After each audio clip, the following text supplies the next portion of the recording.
about y'all, but I'm out. But did someone tell him that it was too late? Because less than a week after Quando Rondo said he was laying down his flag, he showed up with all the neighborhoods to Lil Pap's funeral dressed in all blue. It's a flip-flop like I've never seen. My man went from gang to getting cold feet to jumping back in the water all in the span of 7 days. What do you want?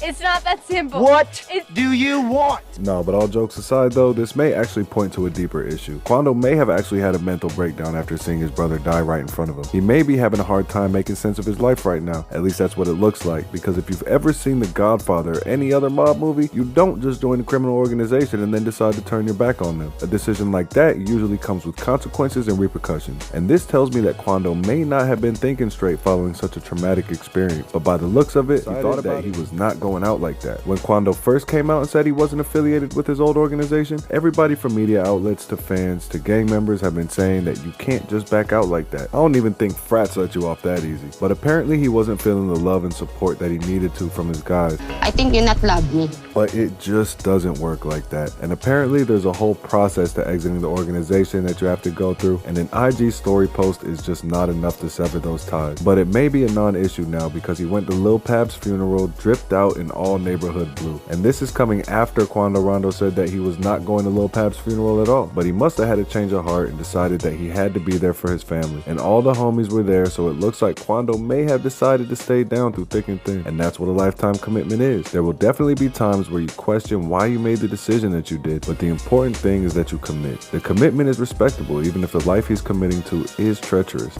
Respect.